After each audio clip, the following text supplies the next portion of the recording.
Hello student, तो कैसे हैं आप लोग और पढ़ाई लिखाई कैसी चल रही है। आप सभी का जो ना राज फिजिक्स क्लासेस में आपका जो ना स्वागत है। तो चलिए आज हम लोग देखने जा रहे हैं क्वेश्चन आंसर जो कि मोस्ट वीवीआई है। आप लोग बहुत ज़्यादा कमेंट कर रहे थे कि सर जो ना हम लोगों को सब्जेक्टिव करवा दीजिए। तो जहाँ तक हम पढ़ा रही हैं क्लास में तो वहाँ से तो अभी नहीं करवा रहे हैं, तो कुछ जो इम्पोर्टेंट है पहले वो करवा देते हैं। उसके बाद जब हम वापस आ जाएंगे पुनः जो ना क्लास, तो उसके बाद हम लोग जो ना शुरुआत से चैप्टर 1 से जो ना करवा देंगे। अभी हम लोग देख रहे हैं एवेन्यू, ठीक है। तो एवेन्यू जो ना आप लोग क्या कीजिएगा, इसको बढ़िया से देखिएगा और इसको नोट कर लीजिएगा, ठीक है। तो चलिए हम लोग देखते हैं एवेन्यू का जो ना पहला क्वेश्चन है कि एवेन्यू क्या है, ठीक है। आप लोगों को जो पढ़ाए थे तो उसमें बताए थे कि एवेन्यू जो है क्या है, ठीक है। तो क्वेश्चन है कि एवेन्यू क्या है और जो वह कहाँ अवस्थित है। हर बरस एवेन्यू में कब और कैसा समारोह हुआ करता था। अथवा क्वेश्चन दिया कि एवेन्यू में प्रत्येक वर्ष एवेन्यू में कब और जो ना कैसा समारोह हुआ करता था। देखिए तो एवेन्यू क्या था, एवेन्यू जो ना मध्ययुगीन ईसाई मठ था, ठीक है ना। मध्ययुगीन ईसाई क्या था, मठ था। ये आप लोगों को याद रखना है, ईसाई का जो ना मठ था, ठीक है। और यह दक्षिणी फ्रांस में स्थित है। क्वेश्चन पहला दिया एवेन्यू क्या है, तो ईसाई मठ है, ठीक है। दूसरा ये कहाँ अवस्थित है, दक्षिणी फ्रांस में अवस्थित है। हर बरस एवेन्यू में कब और कैसा समारोह हुआ करता था। तो एवेन्यू फ्रांस का जो ना एक प्रमुख जो ना कला केंद्र रहा। यहाँ गर्मियों में पूछ रहा है कब, तो गर्मियों में फ्रांस और यूरोप का एक अत्यंत जो ना प्रसिद्ध और लोकप्रिय जो ना रंग समारोह होता था, ठीक है। तो ये याद रखना कब और जो ना कैसा समारोह।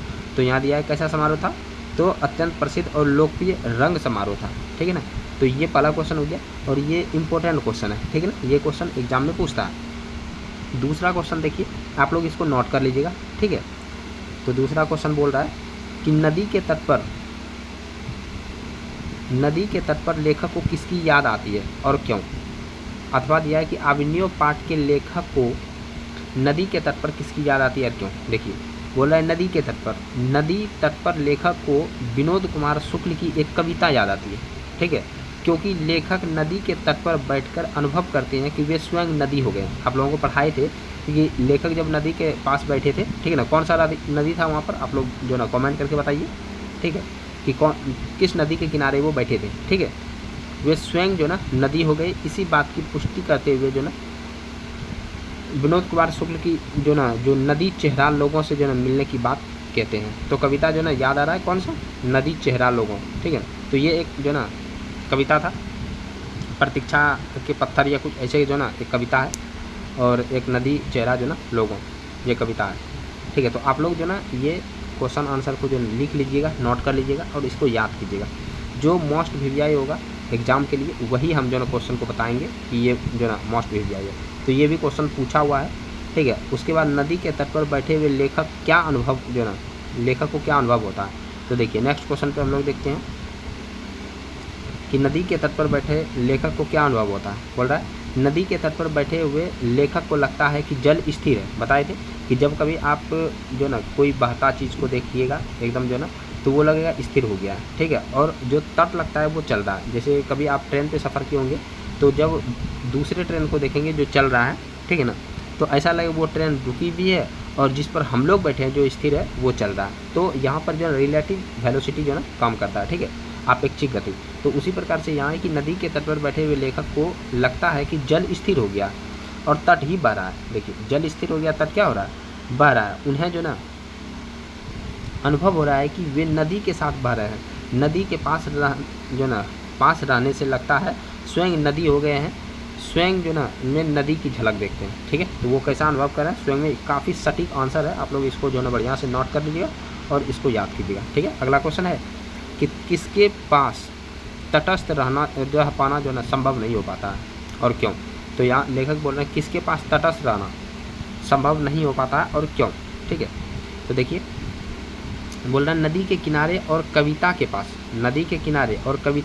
तटस्थ रह पाना जो ना संभव नहीं हो पाता है, ठीक है ना। तो ये याद रखना है कि नदी के किनारे और कविता के पास जो है तटस्थ रहना संभव नहीं हो पाता है, क्योंकि दोनों की अनुभूति से बची नहीं जा सकती है, ठीक है।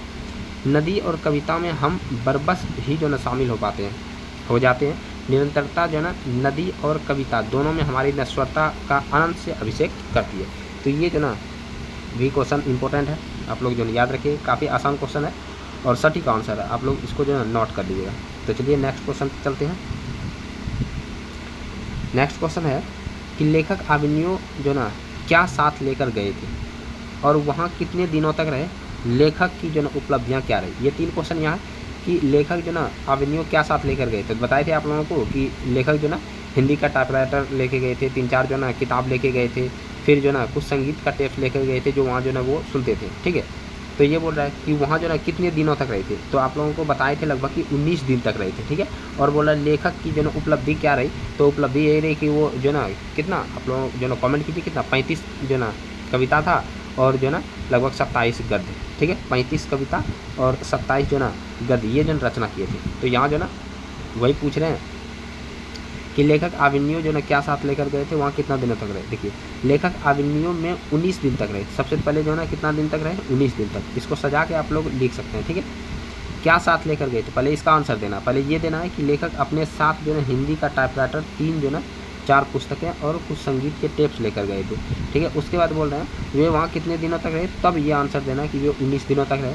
बोला लेखक की उपलब्धि क्या रही, तो वे जो ना उस निपट एकांत में अपने लेखन में जो डूबे रहे और लेखक की उपलब्धि रही कि उन्होंने 19 दिन में 35 कविता और 27 जो ना गद्य की रचना की। काफ़ी सटीक आंसर है, आप लोग इसको जो ना नोट कीजिएगा कॉपी में। ठीक है, तो चलिए हम लोग नेक्स्ट क्वेश्चन पे चलते हैं।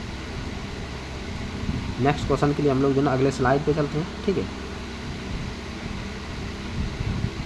देखिए नेक्स्ट क्वेश्चन ये मोस्ट वीवीआई है। ठीक है, ये मोस्ट वीवीआई क्वेश्चन है कि मनुष्य जीवन से पत्थर की क्या समानता और विषमता है। तो बोल रहा है कि मानवीय जीवन में सुख और दुख के समय जो ना व्यतीत होते हैं। ठीक है, जीवन परिवर्तनशील जो ना पथ पर अग्रसर होता है। मानव उतार जो ना और चढ़ाव देखता है। पत्थर भी मानव की तरह परिवर्तनशील जो ना समय का सामना करता है। पत्थर भी जो ना शीत और ताप दोनों का जो ना सानिध्य जो ना पाता है। मानव अपनी प्राचीन गाथा को गाता है। पत्थर भी प्राचीनता को अपने जो ना में सहेजे रखता है। मानव अपनी भावनाओं को जो ना प्रकट करता है, परंतु पत्थर जो ना मूक रहता है। मूक मतलब होता है जो बोलता नहीं है। ठीक है ना, तो वो बोल रहा है पत्थर जो मूक होता है, मनुष्य अपनी भावनाओं को प्रकट करता है। इसको ठंडा गर्मी लगता है तो ये एहसास होता है, ये बता देता है। लेकिन पत्थर क्या है, वो जो ना निर्जीव है और वो मूक रहता है, वो बोल नहीं पाता है। ठीक है, तो यहाँ समानता, कुछ समानता दिखाया और कुछ विषमता। मतलब बोल रहा है समानता मतलब क्या, दोनों में समान है। जैसे सुख और दुख के समय व्यतीत होता है जो ना मानव जीवन परिवर्तनशील होता है, तो पत्थर का भी बोल रहा है परिवर्तनशील होता है। पत्थर भी जो ना इसी तरह परिवर्तनशील होता है। उसके बाद बोल रहा है और पत्थर भी जो ना शीत और ताप दोनों जो ना झेलता है। तो उस तरह जिस तरह मानव जो ना झेलता है जो ना ठंडी गर्मी, उस तरह पत्थर भी दिया है। अपनी प्राचीन, देखो मानव क्या है, प्राचीन गाथा को गाता है। पत्थर भी अपनी प्राचीन जो ना गाथा को सजोए रखता है। और विषमता क्या है कि मानव अपनी भावनाओं को प्रकट करता है, लेकिन जो पत्थर अपनी भावनाओं को प्रकट नहीं कर पाता। ये विषमता, ये अंतर है। ठीक है ना, तो ये याद रखना। तो ये मोस्ट जो ना वीवीआई क्वेश्चन था। उसके बाद हम लोग देखते हैं नेक्स्ट है कि अभिमन्यु पाठ का सारांश जो ना लिखिए। ये कोई ज़रूरी नहीं है। ठीक है ना, इस पर कोई ध्यान नहीं देना है, ये एग्जाम में भी नहीं पूछता है। नेक्स्ट क्वेश्चन पे हम लोग चलते हैं।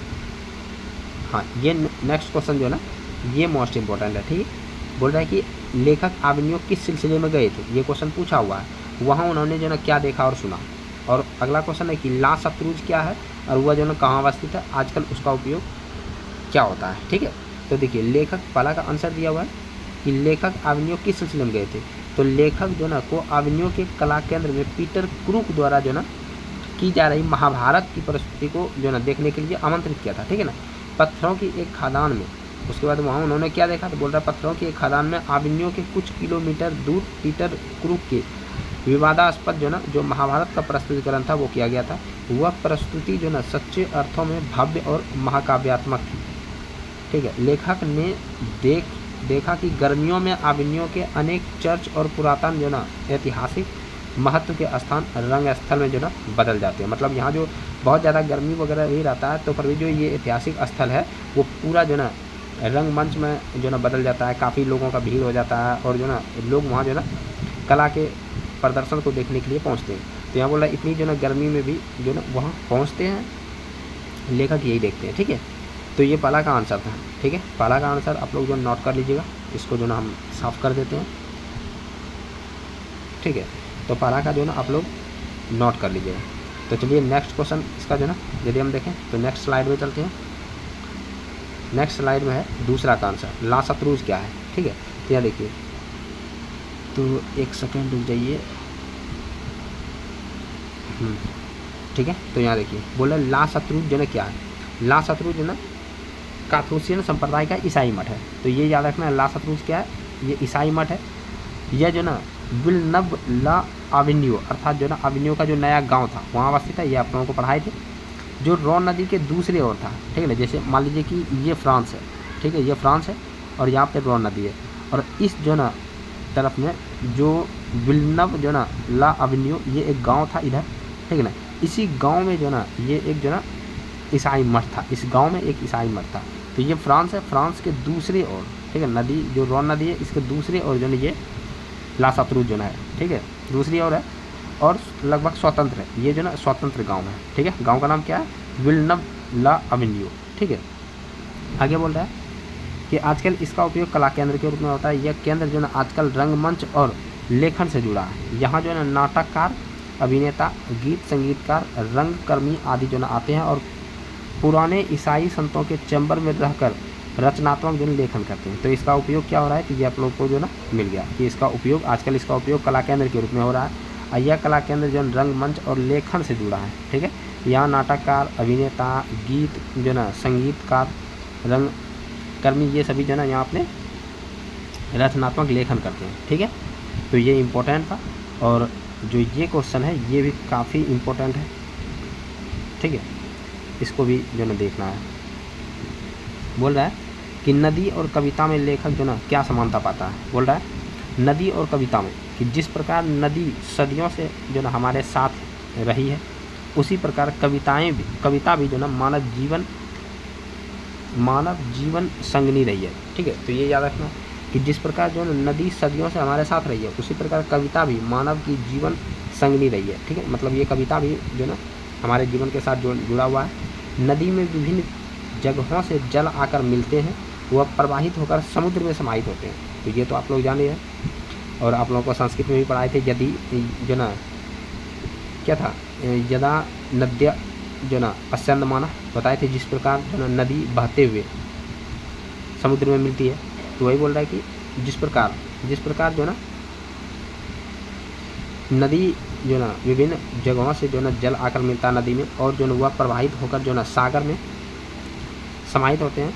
हर दिन सागर समाहित होने के बावजूद भी उसमें जल का टोटा नहीं पड़ता है। मतलब हर दिन जो समाहित होने के बावजूद भी उसमें जल का जो टोटा नहीं पड़ता है। कविता में भी जो ना विभिन्न विडम्बनाएँ, शब्द भंगिमाएँ, जीवन छवियाँ और जो ना प्रतीतियाँ आकर मिलती है और जो ताकतवर होती रहती है। जैसे जो ना नदी जल रिक्त नहीं होती है, वैसे ही कविता शब्द जो ना रिक्त नहीं होता है, ठीक है ना। तो यहाँ पर जो ना जो नदी में है, हर दिन जो ना उसमें पानी जाता है जो ना, उसके बाद वो जो ना पानी समंदर में जा रहा है, तो जल में किसी भी तरह का जो ना उसमें खराबी नहीं उत्पन्न होता है, ठीक है ना, जल की कमी नहीं होता है। तो उसी प्रकार बोल रहा है कविता में भी विभिन्न प्रकार के जो ना शब्द आता है, विभिन्न प्रकार की जीवन छवियाँ आता है, प्रतीतियाँ आता है, वो सभी मिलकर कविता और ताकतवर हो जाती है, ठीक है। इस प्रकार नदी और कविता में लेखक अनेक समानता पाते हैं, ठीक है। ये काफ़ी इम्पोर्टेंट क्वेश्चन है, ये VVI के श्रेणी में आता है और ये पूछा हुआ क्वेश्चन है कई बार, ठीक है।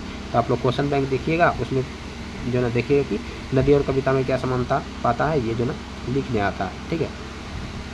तो ये देखिए आज का जो ना ये लास्ट क्वेश्चन था। तो आप लोग बताइए क्या इस तरह का सब्जेक्टिव आप लोगों को चाहिए, तो आप लोग कमेंट करके जो ना पूरा अच्छा से जो ना बताइएगा, ठीक है। क्या इस तरह का जो ना कंटिन्यू क्लास दे दें आप लोगों के लिए। तो ऐसे आप लोगों को बता दें कि हम जो ना अभी क्लास जो ना में अनुपस्थित हैं, ठीक है, टाउन से हम लोग बाहर हैं, तो पर भी आप लोगों का क्लास नहीं छूटे, इसलिए कंटिन्यू क्लास जो ना देते जा रहे हैं, ठीक है। तो आप लोग बढ़िया से जो ना घर में बैठ के ऑनलाइन ही जो ना अभी फ़िलहाल पढ़ाई कीजिए। जब हम आएँगे तो ऑफलाइन क्लास भी खुल जाएगा, ठीक है।